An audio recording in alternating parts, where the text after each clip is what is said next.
Hello everyone and welcome back to another recent read. I was going to do a recent read talking about like my 1 and 2 star books, but I just looked into the list, and because I've done a lot of reading vlogs this year, bar August and probably September, because I did film my August one and then edited it and was like, do you know what, I don't like this vlog, I might give these a break, even though I really wanted to continue.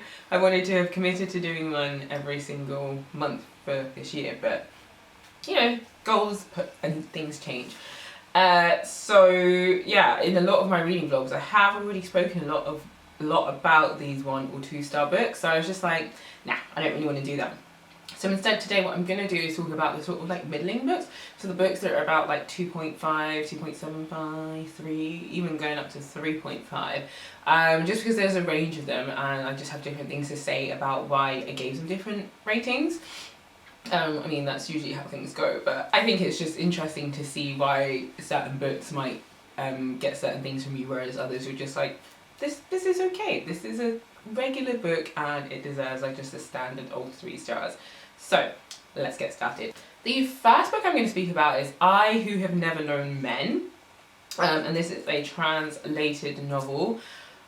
Well, I feel like I just heard about this on Goodreads. I think someone was reading it or put it in there to read, and I looked at it and I thought, oh, that sounds very interesting. And it definitely was interesting. I gave this book 3.5 stars, I'm not sure if I said that. And this book is not a cheery book. It opens up with an unnamed character, and she is in essentially a prison cell with these other women. She doesn't know how she got there. The other women do not know how, like, essentially they got there. And they are monitored by these guards. I think it's like 3 or 4 guards, and they're given like vegetables, they're given water, but essentially all of them all share like this one sort of cell. The guards don't ever really talk to them, and the women are like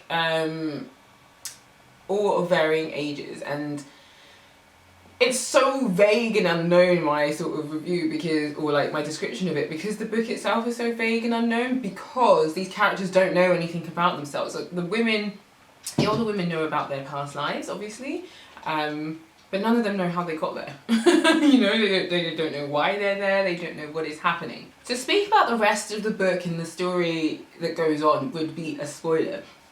But essentially, like, this young girl is like the like key to the survival for the rest of the women. She does hold the key to it, but it's more about the story about these women and the friendships that they develop, and the fact that this girl goes throughout her whole life having never known men. Whilst the book is not centered on that, it's a very, very interesting title, because the only men she knows are the guards, and they do not speak to them. And then, because of the way that this book develops, she doesn't ever encounter any other men.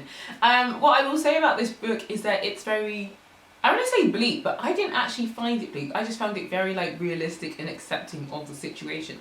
This book never aimed to give you hope of like these women breaking out and, you know, finding out why they're in prison and all of these things. It's actually quite interesting. I found that the more I read the book, I was actually less interested in why these women were in prison, because as the book goes on you kind of realise that they don't know and you're never gonna know, you know? But it's more about the sort of like day-to-day life, how they sort of form friendships, talking about their past lives, what they've realised about life, and obviously trying to educate this young girl, because she's been with them since she was a young child. So it's all about like passing down any sort of information and knowledge, and, you know, obviously her learning like how to read and write and all those sorts of things. I think whilst it is devoid of hope, so it is quite a dark book, I would say, it gives you a lot of time for reflection. I think what the book really allows you to do is really think about these characters and their situation, but also think about like what you might do, and just like the days and days upon days of just like not knowing things, and how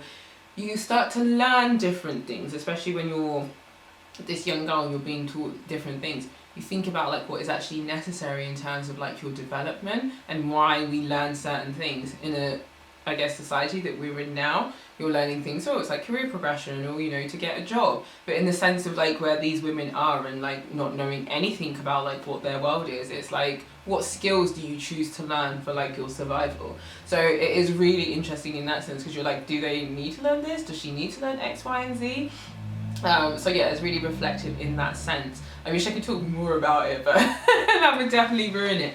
But yeah, I ended up giving this a 3.5 stars because I think I got to the end and felt a bit like nothing changed. Obviously so much change if you read this book, so much changes, but I think because there's not that end resolution of hope, of, I don't know, everything being tied up neatly in a bow, you do come away from it feeling very like, oh, that was really sad.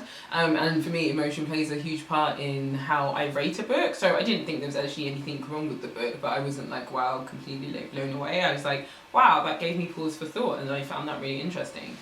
So I'm going to talk about a book that I gave 3 stars, for at least 2 of them anyway. It is The Man Who Died Twice and the Bullet That Missed by Richard Osman. For me, books like this, personally, are never going to get more than 3 stars for me, because I think, for me, these books are just, like, really easy reading. They have bits of humour, they have, like, this nice kind of complicated-ish plot, and in the end, you get your resolution.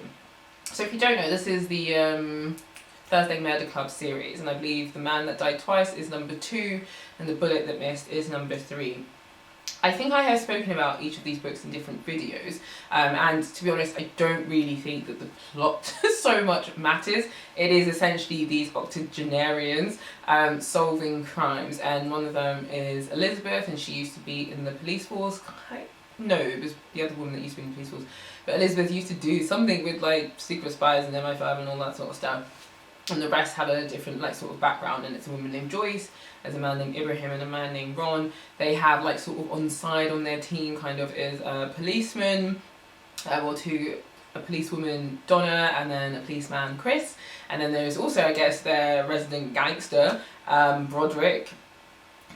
So the main gang is the 4, and there's always some sort of crime that they have to solve, and what he's been doing now is kind of layering in crimes. So at the one time they'll have the major case, but then there'll be another side case and all these sorts of things. And for me, they're just good, easy reads. And that's what I mean, like, in terms of books that I will give, like, a book like this, like I said, will always get, like, I say always get, unless it's rubbish, it obviously gets less. But for me, I will never give it higher than 3 stars, because for me, I feel like it's quite a tried and done formula. There's nothing new about it. There's no, the writing is not like, oh, super amazing, that you're like, oh, I can forgive the kind of like tried and tested format of these books, because the writing is excellent. The writing is pretty standard. Like I'm hoping the man writes them. I don't know if he does, but it's, everything about it is just so standard, but it's very, very enjoyable, because some of the characters say really funny things, and you just get the resolve you want. You're pulled in by the sort of mystery and thinking, who did do this? Like, do I think it's this person? Do I think it's this person? Some scenes are a bit like unbelievable, because you're just like, I genuinely don't believe that this would happen, but you need that sort of like ability to like suspend your disbelief, you know? And so yeah, they make for very easy reading, but I never end up giving these books more than 3 stars, because I'm like, okay, cool, like that was a pleasant read. I'm happy to like have that as a bit of like a filler before I move on to perhaps something that's more serious, or something that's a bit more creative with its plot, its writing style. But these books just don't really seem to do that for me. So for me, when I give something like this 3 stars, it's always like, I liked the book, I liked it, I enjoyed it. It's just like I didn't really enjoy it, or there was nothing special about it, and that's why, like, that's the kind of benchmark I put for 3 stars. So I believe I have spoken about this, but I think it was quite early on in one of my reading vlogs, and this is actually a proof copy, but this is Camp Zero by Michelle Min Sterling, and it came out in March. I gave this book 2.75 stars, thank God for Goodreads. And the thing is, I actually was really into this book. I really like, as in terms of its plot, its characters, there's like a nice diverse range of characters in here, I feel. Its premise, the world building. I was here for all of everything in this book, you know? Again, this book is, when I said that the other book in the beginning is bleak, to me this book feels more bleak, because this book really feels like, wow, like we know the setting, the context of the sort of what's happened in the world for this book, so we're just like, yeah, life feels really shit. Whereas in that one, we didn't know what the hell was happening, so I was just like, whilst it was like I don't know, but this is what I would call bleak. This, for me, I felt like, wow, their lives are fucking awful, right? This book is about a few different things. There is a group of women that are called White Alice, and they come in later in the book, but essentially they're this group of women that were like dumped in the middle of nowhere, and I guess made to like, well, they was told that they were doing some sort of project, and I think it went on for maybe 5 to 10 years, and they had like regular contact with, I guess, like the government or whoever it was that had sent them on this mission, and then after a while that just drops off. Like, that's kind of like all you need to know. Other things happen, but basically that's all you need to know. At the same time, or rather like a few years down the line, there is a man trying to develop this place called Camp Zero. It is in a place where I think there is just genuinely a lot of ice, and it's not places that people have ever lived before, but he is trying to establish it. Because in terms of what is actually happening in the world, climate change has basically devastated the world. And a lot of the rich people live in what they call the floating city. I think essentially floods and huge floods basically took over major cities, and people who couldn't get out all died. And the rest were able to like go to this new built city, but there's still the case of just like, you know, people living in higher, who have more money, just get more access to things than other people, like have to work for them, and it's just like very much like this society, a lot of unfairness. So this guy is trying to build this new place called Camp Zero, and then these girls, I can't remember what they're called. What do they call them? Anyway, there's a group of young girls in there who are essentially there to like, I guess, service the men who are working in the area, or rather the man who's like sort of also building this Camp Zero. And one of the main characters that we spend a lot of time with is a girl called Rose. She comes from the floating city to Camp Zero because, well, to say that would be a spoiler, but she comes there anyway, and then she's meeting all these other girls, and they're talking, and they're just like going about these day-to-day activities of what they have to do in this bloody like place where it's just there's nobody else. And for me, like, me telling you that as a story is essentially what is happening in this book. There's a lot more to it. I could like obviously delve into the plot, but I didn't spoil it. I really enjoyed everything that this book had in it. I just felt like I got to the end and I felt like the book had just begun, and not in a good way. I just felt like all that we read was a nice like sort of build up to what should then be the main story. I finished reading this book and I was like, I can't believe all of this was the story, because I just felt like there wasn't much to it if it ends where it ends. Whereas if it was, and I don't know if this will be a sequel or anything like that, if it will, then this kind of makes sense. But if it's not, to me, I'm just like, I feel like you've just built up this whole world and this whole sort of like tale, and then just been like, okay, here we're done. And I just felt like, where is the rest of the book? Like, that's just the conclusion I came to. I just finished it and was just like, I feel like I have not come away having grasped, like felt like I was in a story. I felt like I was in the lead up to a story. So that is really my issue with the book. I don't have an issue with the writing style. It, you know, takes place from different character points. So we actually get like the perspective of like, I believe Grant, who is the man. We get the perspective of Rose, as I said. She's one of the women that comes over from the floating city. We get the perspective of White Alice, the group of women. And you sort of get to know their increasing sort of worry and paranoia about like what's happening to them, because obviously they've just been left in the middle of nowhere and like their things are like running out. So yeah, it has loads of different like plot points running through it. This book can be quite violent in certain areas with just some of the way the men are behaving and some of the things that they are doing, and there's just a general sense of unease like at this camp. But yeah, it's hard to like know what's going on, because no one really knows what's going on, because even the guy himself who's like building the camp isn't really sure about like how things are going to pan out, and therefore you don't know, and therefore me telling you this review, like, what is this book about?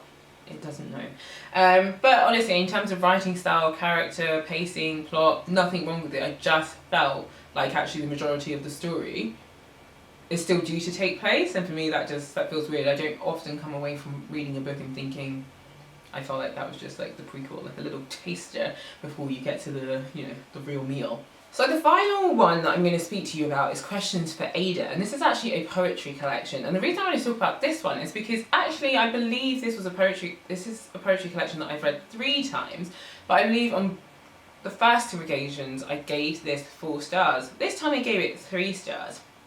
And I was really surprised because I always remember every time I've read this, I've been like, wow, wow, wow.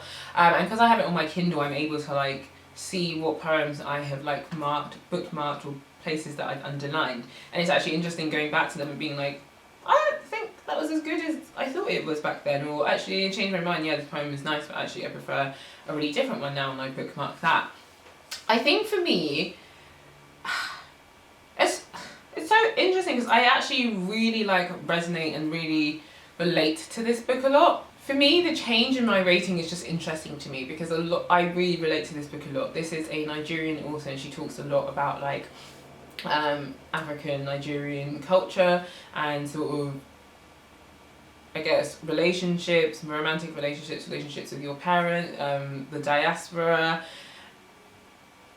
A lot of things that I can get on board with and really relate to. So it's not that element. I am really happy that there is just poems there, just sort of like exploring and celebrating that, so that I feel very seen and heard. In the past, when I have read this, I have really just thought, absolutely wow, like everything's so lyrical, I completely love this. Reading it again there, and I read it about a month and a half ago, I would say, I think I was just struck by how simple I found some of the poems, and I was just like, I don't find this as great as I did before. And I don't actually think that's a bad thing. I think just in the case of having read more poems and just you go back and revisit stuff and you're moving into different parts of your life, some things just don't resonate with you as much as they used to. So that is it. That's all I wanted to talk about, in the sense that obviously the collection itself hasn't changed. I think it's just a case of who I was when I read it, like, and who I am now that I've read it for the third time. There are just certain things that I'm just like, okay, that's cool. Whereas before I would have read it and been like, oh my god, that is amazing. I think as a collection there were loads of really, really short poems, like 3 lines, 1 line, and things like that. I actually didn't really like that this time around. I just found it quite annoying. Whereas before, I think I was very into just sort of these short, powerful sentences, if they were powerful, right? And it actually reminds me of one of the exercises in Rupi Kaur's like writing prompts, where she talks about these things and she calls them peach pits, where they're some of her really small poems. But it's a very interesting exercise because she talks about the fact that they're actually created from these really, really long poems, and then she like slims them down. And it just reminded me sort of that, because some of those things can be so impactful because you have really stripped away some of those words. It's not, I don't think that's the case here, but that's kind of what it reminds me of, that sort of like impact of a few sentences. And I think I definitely found that more impactful when I was younger, but now I'm just like, nah, I'm not getting anything from this. I think I just like to have a bit more meat to my poems. So I don't actually think it is a bad collection by all means. I just think as a reader, like, I have changed, and therefore, like, me reading it, I was just like, I still found solace in a lot of the poems, and actually there were a lot of poems that before I was a bit like, okay, that's an okay poem. I was like, that is fantastic. Like, I completely see this in a different way. But overall, yes, when I reread it, I was like, this is not standing up in the high regard that it used to.